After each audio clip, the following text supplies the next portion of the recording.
Hello. Welcome to another Wellbeing chat. I know there's a delay. I don't know why I say this, just because I think I say it just so that people comment. There's a 10-second delay, I believe. But if you are with us, please comment. Please write in the comments so we know that you're here. Just makes us feel a bit better rather than just talking to ourselves. On the LinkedIn group, I think there was like 70 people signed up. So Brilliant. If we get half of those, I'm happy. If we get 70 of them, oh my God, I've done something well. But yeah, I'm looking forward to today.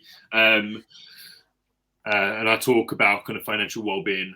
We've obviously just done one of these last month, but it's obviously a huge topic at the moment. And actually, I don't mind doing two financial well-being topics in a row just because of what's going on with the living wage. What was it? Living crisis. Yeah, I don't like that word. Cost of living challenge, maybe. Yeah, cost of living challenge. I always get confused. There's so many different terms for it. So cost of living challenge. And we will all kind of touch on that subject a little bit today, as well as what companies can do as well. Oh, it's a private chat. What's a private chat? That's me. I just said hello. Oh, lovely. So, as I said, yeah, we are talking about financial well-being. Hi guys. And then, we are going to talk about financial well-being and what we think, what we can do as companies, but also what we can do as employees to manage our finances at the moment. But just in case you don't know who I am the founder of Employees Health. Employees Health is a workplace well-being company. We were designed to support employers create wellbeing support for their employees, and that comes through 3 different channels. One is kind of the services and education activities. Another was to help them create strategy and help them implement that into their wellbeing, into their workplace. And the last one is now the OWP program, which is the new product which we've created to enhance employees' wellbeing. But because of that, and because I can't cover the 4 different pillars of wellbeing, I am lucky enough to have associates like Justine join us and help us on that journey. So to stop me mumbling along, I will introduce Justine now, and I'll let Justine talk with a bit more specialist area than me. So yeah, good morning or afternoon now, everyone. I hope you're well. Yes, my name is Justine Piercy, and I'm a financial wellbeing consultant, and I talk to people young and old, day in, day out, I guess, about how to look after their own financial well-being, but also the financial well-being of employees as well within companies. So I'm looking forward to today's chat, Richard, and be good to get into the depths considering what's going on in this world at the moment. Yeah, brilliant. Me too, actually. It's going to be very fun. But before we go any further, let's have a little bit more about you. So, you're a financial specialist, and you help people and companies look at what they're doing. But let's talk a bit more about your story. Why are you doing what you do? What got you into financial well-being? So I think, sort of almost by luck, I guess, when I was 19, I landed a job in one of the big 4 banks. And, I stayed really loyal with that bank for many, many years, for 27 years. And during that time, I saw a lot of different people. I saw wealthy people that were rubbish at managing their money. I saw a lot of vulnerable people, low income people that were, struggling. And it came back to usually poor education. It came back to people weren't or aren't being taught at an early age, the simple things in terms of learning how to manage money. And even now, the work in the education space is still really hit and miss. So when I was made redundant, what would be 3.5 years ago, firstly, the shock of that redundancy really hit me in terms of my emotional well-being, but also the impact on my day-to-day finances, something I'd never had to worry about for a long period of time. And it just struck me that there was no support for me from a big bank that was going to make me redundant, and I had 3 months gardening leave, and I was like, oh my god, where do I start? What do I do?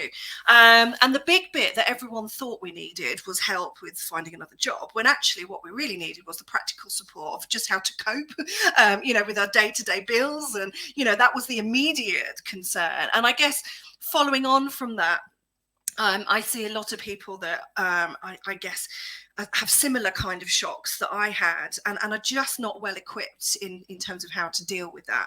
And that's when I started working with the Money Charity. So the Money Charity looks after financial education, both in the workplace with organisations, but also on the education side, trying to get some of this learning into the schools.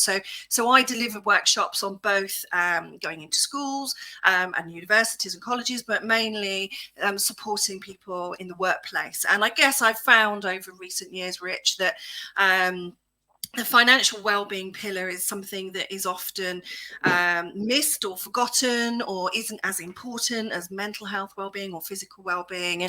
And that's kind of where my passion lies, really, is just helping people with a bit of education, with a bit of guidance to just be on top of their money, and therefore have a really good relationship with it. So that's what I'm passionate about, and that's where I come from.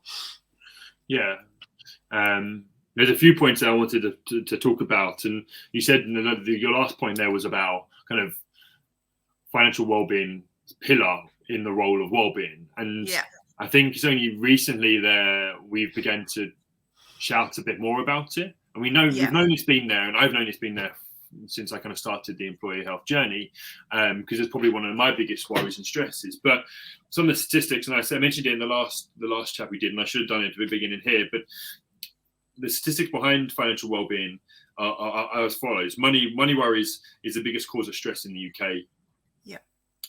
Financial situation, or someone's financial situation, is the biggest risk factor for suicide. And 39% of adults don't feel confident in managing their money. That equates to 20.3 million people in the UK. Scary.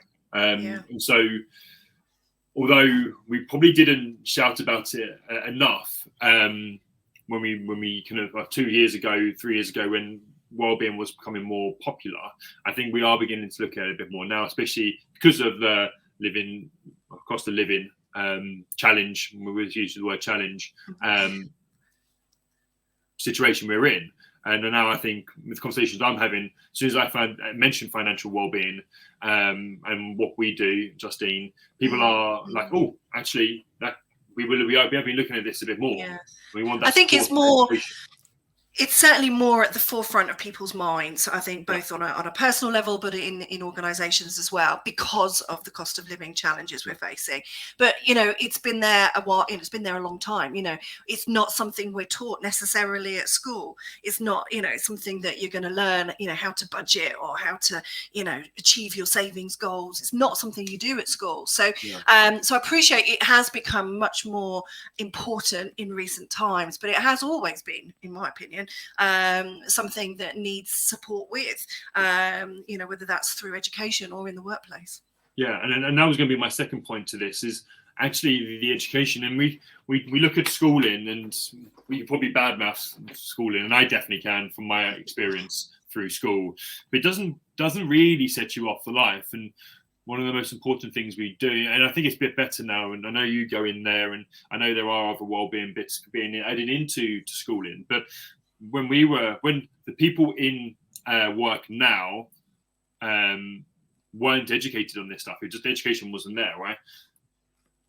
It isn't, and it still isn't. And I think I was in a school yesterday teaching some secondary school kids all about tax and pensions, and the feedback was immense. But the reason why is because the teachers are not trained, so they don't have the confidence to talk about finances and money, and also the curriculum is so packed, and you think that the schools are catching up with all the lost education through lockdown and the pandemic, that they haven't got necessarily the time either. So it's just another one of those bubbling away problems, I think, that people are starting to realize this is growing and getting worse, so that's what I do. I try and help whoever wants me with their financial well-being.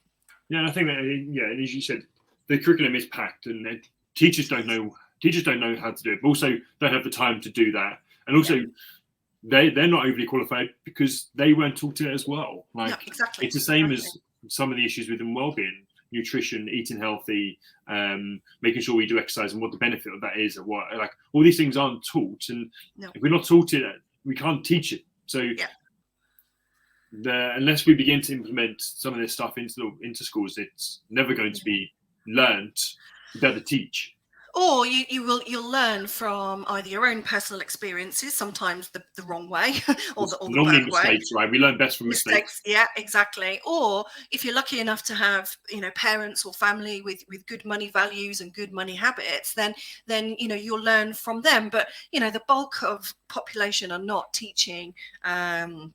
That are struggling themselves, let alone teaching the next generation, the right kind of habits. So so that's why I guess I'm passionate on both sides, really, because it has a knock-on impact on every area of life. Yeah, agreed. And it's one of the reasons why I was so passionate about getting financial well-being and people like yourself into what we do in employees' health, because it does cover that fourth pillar, which ultimately I think, as Anne's just put down here, people suffering with stress, anxiety, and depression. And it's mainly coming from financial concerns, and so it plays the biggest role, one of the biggest roles on our well-being. Yeah, and it's difficult sometimes because the whole subject of money is such a taboo subject, right? It's not something we sit and chat about with our mates in the pub on a Friday night. It's that's just how it is, and we've got to break that stigma, because I think a lot of people, certainly when I was in the corporate world, people would go off work with stress or anxiety or depression, but the underlying cause of that sometimes we never get to, because people are afraid or ashamed or don't feel confident or don't have a good relationship with money. And we need to change that. We need to understand, I guess, our relationship and psychology behind money, and know that others can learn from our experiences, good and bad as well. But often it's the underlying reason that we often don't address. Yeah, for sure. And it is that, and it is a generational thing as well. Like, I remember being a kid and talking to my dad about money, or my parents about money, and asking kind of what you earn, all that kind of stuff. And no, I've not had to ask that question. Yeah. Like, it is that kind of, and whether that's a generation thing, whether that's changing. Obviously now I'm not a child anymore, and now I don't ask those questions because I was taught not to. But I don't know if that's changed. I'm always quite open about my situation, being a business owner, around my friends. I'm always kind of relatively open about how we're doing as a business, because I think it's important. I think it's important to know that there are points where we're struggling, and I think when it's the same as the subject in mental health, it's being able to be open and honest with it, because being able to have the discussion might open up an opportunity to learn, and also share that problem as well. I also think that, you said earlier about sort of 38% of people don't feel confident or able to manage their money. The other sad statistic that sits behind that is the most of those people are 18 to 34-year-olds. So actually, if we aren't helping that next generation through, and we're not talking about it as a family around the kitchen table. I had a conversation with a good friend of mine who's recently just had to wind his business up because of various reasons. And I said to him, you've got 4 kids, they're all teenagers or grown adults. You're going to sit around the kitchen table and talk about the implications, because there's going to be some knock-on implications here as a family. Oh no, God, no, I can't do that. I can't tell the kids what's going on. I can't. And that pride, that sense of feeling ashamed, although it was no fault of his own. I think we shield our children and our next generation way too much. If it had been me, I'd have sat and had that honest conversation and said, right, guys, we can't afford to challenges here. We're going to have to begin to look at this. Or the things that they might not be used to having. So things like Netflix or Spotify, or these things that are luxury to us, actually in the short term we might have to cancel those. And so it's an interesting challenge to overcome, is how can we talk openly and positively about our experiences. And it's an interesting statistic you just thrown out there, and the other statistic I wanted to share was, I had a friend which worked in Samaritans, and one of the biggest things, he was within the age range, I think it was 40 to 50, and he said that the most common thing he was spoke or asked or chatted about was finances, and that was one of the biggest causes. And so when we link back to that financial situation as biggest cause of suicide, or biggest risk factor to suicide, and when we know that the most likely group or age group to complete suicide is between 40 and 50, and it's normally males within that age, you can begin to see the link between financial situation, because it is going through exactly what you've just explained. We don't feel comfortable to hit the or kind of open that conversation to make changes. Yeah. One of the things I was going to ask you, and you said, because you said that the age range between 18 and 35, it'd be interesting. It might not be a very long-lived subject matter here, but how much do you think social media has an influence on that, and the fact that we see like the perfect lives continuously? Yeah, so I think well, social media completely, in my opinion, skews reality in any area. You know, people tend to only put nice things or things they're doing, or you know, here's me doing this, or I did that. So I think it doesn't show the reality of what people are going through. Now, I think that we're getting better at that. So I see some of the news media, for example, now starting to showcase real, you know, situations, real people scenarios. But I think the danger is with social media, we get drawn down a particular path rather than upskilling ourselves and having the knowledge and the know-how, or where to go if we need help. And that's the bit I'm probably more interested in, is how can we get people to help themselves, if you like, rather than relying on social media or what they read in the news. How can we educate and guide people so that if something happens, they know where to go, they know what to do, and that kind of upskilling and education piece is so crucial. Because what did I read last night on the One Show? They were talking about the latest scam to save money on your energy, and it's a little thing you can plug into your socket, and apparently it claims to save 15% off your energy bill. So everyone's going to Amazon to go and buy this latest gadget, and it does diddly squat. It does nothing to save money on your energy bill, but people are, I guess, capitalizing on this situation we're in, and people are falling for it because they see it advertised, it pops up on their social media, you know, all of that kind of stuff. So I think we just got to be careful that social media doesn't, you know, sway people to do things, you know, that it's about educating ourselves to know what to do and where to go. Yeah, and I also think social media has this role to play on. Everybody else is going on holiday, and it means I have this expectation to treat myself to nice things, have the nice brands, have all this. When actually I look back at my upbringing, that wasn't a matter. That wasn't like a thing. Whereas brands and spending more money on certain things plays more of a role. Whereas actually the most important thing was we put food on the table and we lived a good life, and we had experience more than things. And actually the understanding, as you said, the education is managing money and understanding your flow of money as well, right? Yeah, and I think there's so much choice now because there's so many, you know, startups, emerging companies. You know, I looked the other day at how many different banking apps there are and how many different budgeting tools there are, and there's bloody loads of them. Yeah. So it's no wonder people feel even more anxious, because if they are thinking, oh, I'll go and see, oh, well, which one do I choose? There's so much choice out there at the moment. And again, with a bit of education and guidance, you know, people can, you know, pick, you know, rather than get overwhelmed by, you know, so much choice. Yeah, sure. Interesting. You can move on to the next question. The next question I've got for you is, well, let's look at that. Give it a, can't even speak. Cost of living crisis challenge. Yeah. And what should people do to help themselves through this situation? What are the key points? Yeah. Okay. So I think there's probably a couple that I would pull out, and I think first up, I would say to people to check that their eligibility for grants, for benefits. There is £15 billion worth of benefits in this country that go unclaimed every year, which is just shocking. So I think you can check your eligibility for benefits and grants by going to places like Turn to Us, which is a really good benefit checker place you can go to.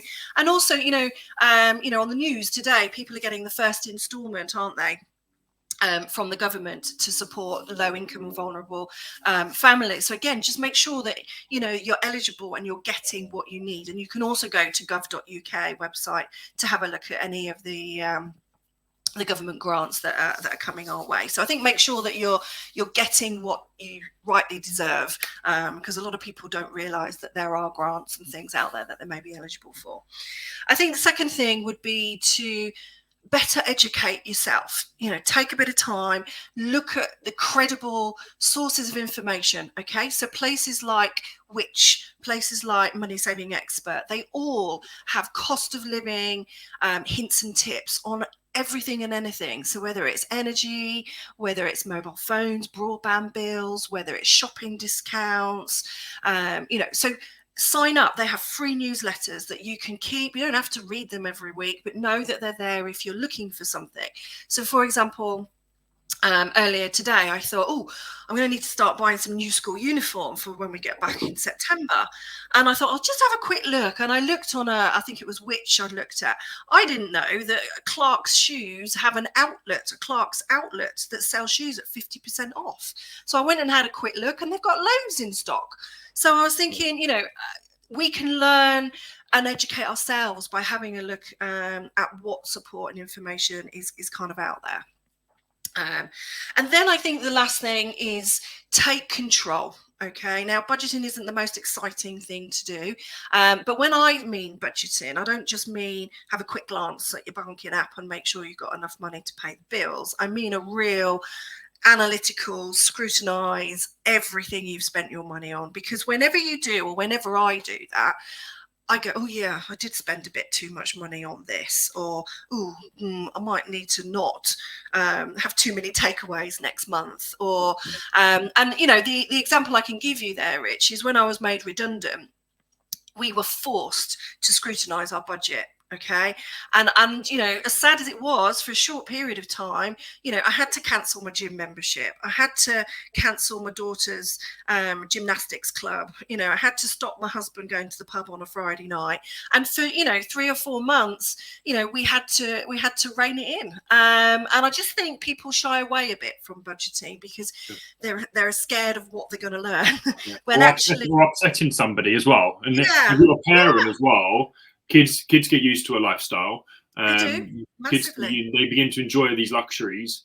But when you do have to do that reining in, I think probably what the benefit of this is they begin to realise that was their luxury, and actually we're really lucky. We're in a good position, and then this is what life has to be like. And this is another way of educating the young people, isn't it? We sat around as a family and said, look, guys, for the next few months, this is happening. This is what's the impact on our spending. And we got them to come up with things. And, actually, my daughter's like, well, I do dancing and I do cheerleading. Therefore, I suppose I could drop gymnastics for a few months. And my son was like, OK, fine, let's cancel Spotify. I'm not too bothered about that for the short term. So we each kind of, took our role in that. OK, it wasn't forever and it wasn't great, but in that short amount of time we managed to make some cutbacks so that we could prioritize our bills. And I think that people think they're struggling with money, but actually I bet you if I looked at their budget I'd be able to find some savings somewhere. But it takes a bit of time, it takes a bit of an effort, and it takes a bit of know-how to know where to go to look for those savings as well. And it's uncomfortable, right? It's not nice. Yeah. It's not nice to get rid of the nice things. It's not nice to get rid of the luxuries and definitely not. Some of the things definitely not. We like to have, but it's the same as going on a diet. Sometimes you have to take out. Like it. Yeah, you don't. Nobody likes not having the nice food and the high fat milk and the high fat butter, or cutting out some of that stuff in general. But ultimately, if it needs to happen, it needs to happen. Yeah. And I think I was chatting to someone else the other day who said, I'm really rubbish at planning my food for the week. So he says, I typically drive home at the end of the night and go, oh God, what are we going to have for tea for tonight? And I'll swing in to Tesco Express or Marks and Spencer's, and I'll go and buy a meal, and spend 30 quid. And he does that most nights because he can't be bothered to plan his food. And I said, right, this week, go and plan your food, go and do your online order. And he was like, oh my God, I saved myself nearly 100 quid last week because I stopped, a habit that I've always done. I've just done it differently. And that's the thing about money. It's there are ways and means of doing things, and there's lots of ways of saving money, but it's just the time and effort and knowing where to go. Yeah, good advice. The grants, I'm going to go back to the grants and benefits and see if you have any for the guys watching. If you've got, you said turn to us. Is there any other websites or places you'd recommend for people to go and have a look? And also we are, I don't like saying this out loud on a kind of a podcast, but we are inherently lazy.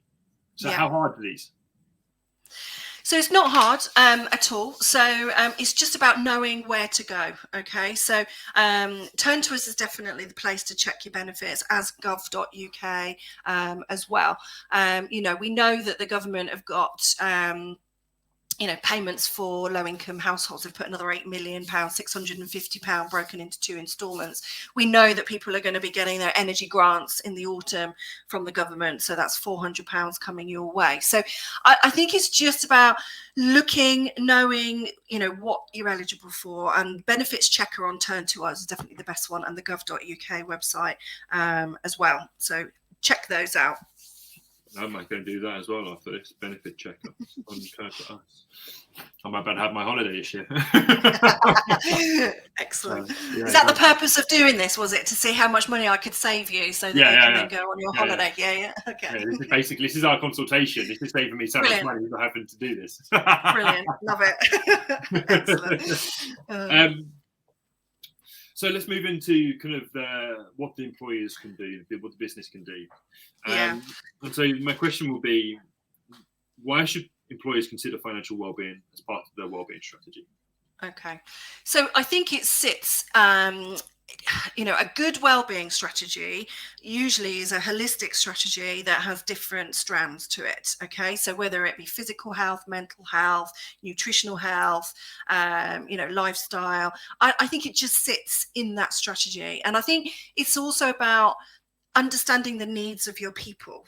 Okay. So I do often see companies just say, oh, we'll just stick on a workshop, they can dial in, or we'll re-record it and they can listen to it later. And, that will have some impact, but to get the real return on investment, I think you need to go back to your employees and find out what's on their minds. Okay. So whether that's through a survey or through line managers, and then start with maybe a bit of education and coming out to education providers, the Money Charity being one of them, and putting on some kind of informative kind of session, I think, and whether that's a general session around money managing, managing your credit, what to do if you get in debt, that kind of thing.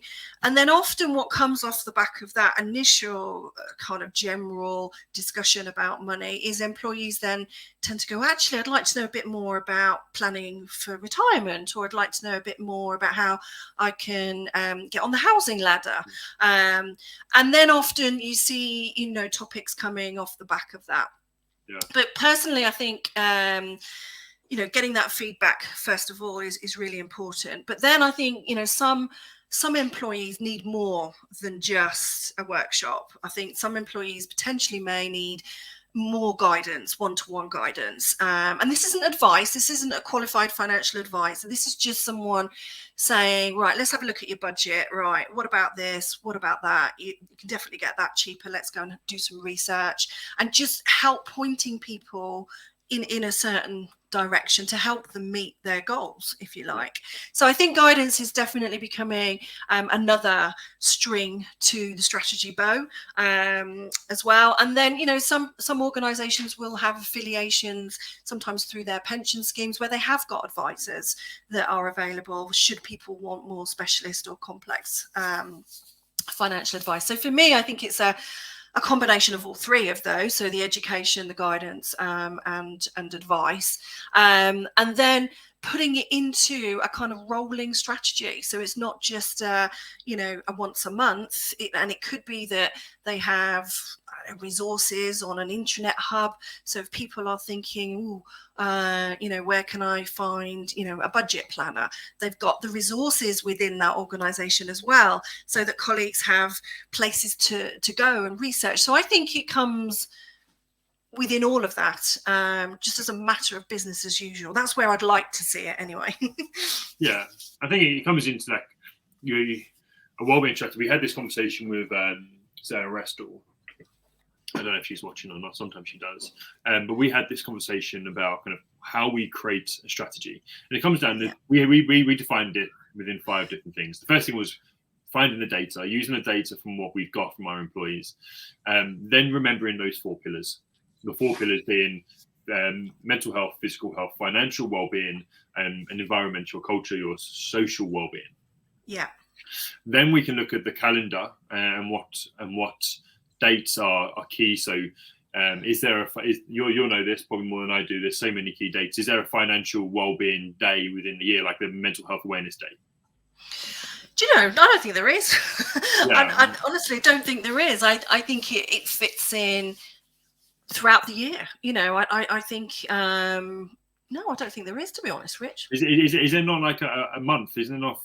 Yeah, there is a week. There is a sort of Talk Money Week, I think it's called. So in the autumn. It's not optimizing those weeks, isn't it? It's optimizing, using that day as maybe as a really good awareness piece, and then using that off the back of that, being able to signpost to other areas. Yeah. And some of the better ones aren't just storing it up for a week in October. Some good strategies will have pick and mix throughout the year. Yeah, for sure. And so that it remains a constant and not just a one-off. Yeah, for sure. And I think that's where it's also important to have that as well, right? You have a strategy, an overarching strategy, but then you try to optimize different days and months and kind of key days to just shout a bit louder, I guess. The other part was obviously involve senior leaders and then be loud and proud. So it's continuously shouting awareness, and then don't be afraid to use the data again to adapt. Right, and that's kind of what we said about creating strategy. And then when we look at the financial piece, financial well-being within that, you can see how it fits. Especially when you're collecting data and when you've done your workshops, what's been the feedback from that to what's next. Yeah. I also think, I've seen some good strategies that may target a particular group of employees, for example. So if you've got a big intake of apprenticeships or graduates or youngsters coming into an organization, these people, probably we know they're the biggest, people that are going to worry. They may never looked at a pay slip before, haven't got a clue what, paying tax means, or, what does this pension contribution that's coming out of my pay, each month. So some organizations may tailor their financial needs of their employees to a particular audience, or maybe tailoring it towards leaders and managers of people, so that they have the skills and are equipped to help their teams kind of underneath, if you like. So I think it's about just trying to understand the needs of your employees is the best way to start. Yeah, for sure. Then my next question for you is, what should companies start with? What should they start with? Gosh. So I think it's that feedback. So once they've got that feedback, is then finding places that they can outsource, or associates or partners that can come in and help them with that. Personally, the most success I've seen is where organizations start off with more of a general financial workshop, if you like, that might cover or touch on things like savings, credit, banking, those kind of things. And then usually the feedback off that brings about certain areas that people might want more information in. So, start somewhere. It's good to start somewhere rather than nowhere. And if people aren't sure, then start with something a bit more general. Yeah, it's kind of what we've done. We've just started to do that for a company within their wellbeing days. We did the introduction to the financial wellbeing, which is like a holistic overview of some of the really key important bits that somebody can do straight away instantly. And then from that, hopefully it's opened up kind of some discussion and some areas, and actually that we can take this little bit of a route, or we want to go down the budgeting side of things, or optimizing our money. Those kind of things we can come off of the back of that. But an introduction to financial well-being. And then you can kind of go actually maybe a bit more one-to-one support off the back of that, or we want to implement like how can we use our EAPs or partnerships with other companies. And you'll see soon, you'll see this soon as well, Justine, is we've beginning to Employees Health are beginning to partner with a financial support company as well, which will aid that budgeting piece as well. Definitely good. But great tip there, great tip. I think the other point I was just going, I think is worth noting is I do think people are much more aware of the culture of different companies. So if you are working for a very caring organization that puts culture and employee well-being at the heart of their strategy, then people are more likely to stay. They're more likely to be productive. So I think, if there was a compelling reason why organizations need to have this as part of their wellbeing strategy, it's to create that culture. It should, otherwise, we're going to see more turnover. We're going to see people leaving. We're going to see people going off absent and sick because they've got money worries that they don't want to admit to. So, it wraps around a whole host of HR issues. Get it right, and, it works a treat. Yeah, and one thing we haven't mentioned throughout this as well, there's a sliding scale. Some people get paid low, some people get paid not that much, but ultimately, it's in the majority of happiness books, right? Money doesn't bring you happiness. No. But what does bring us is that safety, and there is an amount of money which brings us a certain amount of safety, and I think the numbers are in dollars. But I think it equates to about 50 to 60K a year. And I don't know if that's a partnership or a household. But once we got there, ultimately, we don't need for much more. And that might have raised because of the cost of living at the moment. That might be a higher number. But that gives us everything. So it's being able to switch a little bit of our mindsets to not wanting for more and understanding where we are and what the importance is of that money, I guess. Yeah, it's not wanting for more, but it's also about being resilient, because that money could disappear in a heartbeat. So I talk to people a lot about, no matter what your earnings, I was earning, a great big salary, and in a heartbeat, out of the blue, dang, I was made redundant. So I think it's about being resilient. We talk about being financially resilient and having that ability to withstand future shocks. And it could be, it could be a relationship breakdown, it could be redundancy, it could be bereavement, it could be something, but it could also just be a big expenditure that you've not budgeted for. If the boiler breaks down and you need to find $3,000 to replace it, bang, there goes your holiday fund, because you've got to. So we talk about regardless of salary, I guess, have you got an emergency fund for those things that happen that we don't budget for or plan for? Or do we then have to resort to credit cards and the holiday fund, if something goes wrong? So you're right about there being an optimum comfortable level, but no one can rest on their laurels and be comfortable. And I think having a strategy to be safe outside of that comfortability as well. Yeah, massively. Yeah. I think my key message from that was just like, money doesn't bring happiness. It's what we do with the money as well. Yeah. Anyway, I'm going to ask the people watching, if there is anybody still watching, if they have any questions for Justine, whilst I get Justine just to give us her 3 takeaways. So we're coming up obviously to the 45-minute mark. So I want 3 takeaways for businesses to go off and do. Yeah. So I think the first thing is just have a discussion, have a debate about how you fit it into your strategy and what's right for you. Because I think a lot of people think that it's the right thing to do, but don't know where to go. So there are plenty of places and support, obviously Employee Health with you, Rich, that can help design and point you in the right direction. So I think do something is the first thing.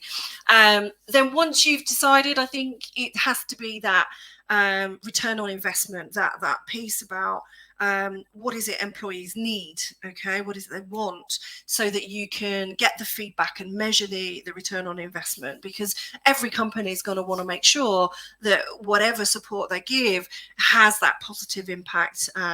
So the return on investment. And then I think consider the the kind of the rolling strategy, if you like. So rather than it just being a one hit wonder and a box ticked, this needs to be an ongoing strategy, and not just a workshop. It might be that you've got employees that need guidance, they might want tools and resources, they might just need advice for more complex things. So I think those three. Perfect. No, obviously three great tips. And it's being proactive as well. I'm gonna ask you a question, because I've got nothing here, and it's along the same kind of lines. What's your 3 takeaways for a person to go and do right now? Okay, so again, I think we do need to help ourselves, perhaps more than we've been used to before. So I think the first thing would be to upskill your knowledge. Okay, go out there, find the websites, look at the places that can give you some answers. So places like Money Saving Expert, obviously, which and Money Helper, which is the government-backed website. Okay, there's lots of different places to go, but go and do some research, go and do some reading, listen to a podcast, because there are things out there that you probably don't realize you could be benefiting from. So I think be your own master of your own destiny would be the first thing. Second thing would be to, as much as it's not an exciting thing to do, get into that budget. Really just scrutinize, analyze, find out. People stick with the same providers because it's easy and just roll over those renewals. Don't, the savings are out there, but it takes a bit of time and conviction, I guess, to do that. So absolutely focus on scrutinizing that budget. And then think about, your third one would just be think about your own resilience. So if you did lose your job, and this is what caught people out in the pandemic, Rich, people were being put on furlough, weren't expecting their jobs to go under, and were like, oh no, now what do I do? So that resilience. So have you got an emergency fund? Do you look at your credit score? How long should your emergency fund be for, Justine? I would say anywhere between 3 and 6 months salary, but starting off somewhere. So even if you haven't got that, putting in a small amount into your budget each month will stop you from reverting to credit cards or using that holiday fund. I've got another question on the back of that. Sorry, Justine. Yeah, have you got any recommendations for like a saving place to put that? Because the ISAs aren't very good. Yeah. So investments are long term more than short term. Yeah. So I'm not going to name a particular place because that would be deemed as giving advice. So what I will do is say to you, go and have a look at Martin Lewis's best buy tables. So he has best buy tables for every product out there. So if it's a top market savings, everyday savings account, there is some new savings accounts that have come on the market this week that are starting to offer more than 1% now. So we're starting to see the rates slightly creeping up for everyday savings. There you go. Really good bit of advice there. I think we covered tons there. I think all the advice, and hopefully that's helped many a people, or the 0 people watching. We never know. I don't know how I find that information out, but we'll find out if someone messages on the group. But I hope you've enjoyed that. Justine, thank you for joining us. Thank you for having me. I really enjoyed it. I've learned some stuff. I'm going to go and get a benefit for my holiday. I'm joking. I'm not doing that. Just gonna have a look. And listen, Rich, if anyone wants to, get in touch or just chew it over, you're welcome to just drop me a message or via LinkedIn, just DM me, and I can help point people in the right direction. Yeah, and I think it might be worth just doing a bit of a promo. So obviously you're one of the team employees health. What sort of things do you do for us? So for you, so we're developing workshops to deliver to workplaces. So in terms of the work with employees' health, developing financial wellbeing into strategies is really important. So obviously I'm working with you to do that. I also work with the Money Charity as well. They have a whole suite of different types of workshops, different topics geared towards the workplace as well. So, you know, go and check them out. And Finwell is the other one. I think you chatted to Ryan the other day, didn't you? Yeah. Very much looking not just at workshops, but looking at the one-to-one guidance piece, because I think employees sometimes need a bit of hand-holding and sort of nudging in the session. So, so there are places out there that can really help. Yeah, brilliant. Guys, we have got people watching, which is fantastic. But it was great. It was a really interesting and a great chat as well. And this will be on YouTube. I don't know when the next person is. We've got 4 or 5 people lined up already. And a few people which have commented, which are going to jump into this as well. Anne Marie being one of those. And so, yeah, keep your eye out. So obviously, I'll be sharing the next lot of wellbeing chats. But a big thank you again, Justine, for joining me. You're welcome. And we'll see everybody else on the next one. So yeah, have a lovely week. Enjoy the sunshine. Remember to put sun cream on, unlike I did. If you see the sunburn, it's not great. Ryan's here. Hello, Ryan. Talking about you. Your ears must be burning. Oh, we're just finishing. But yeah, I hope everybody has a nice weekend, and we'll speak to you soon. All right. Thanks, guys. See you later.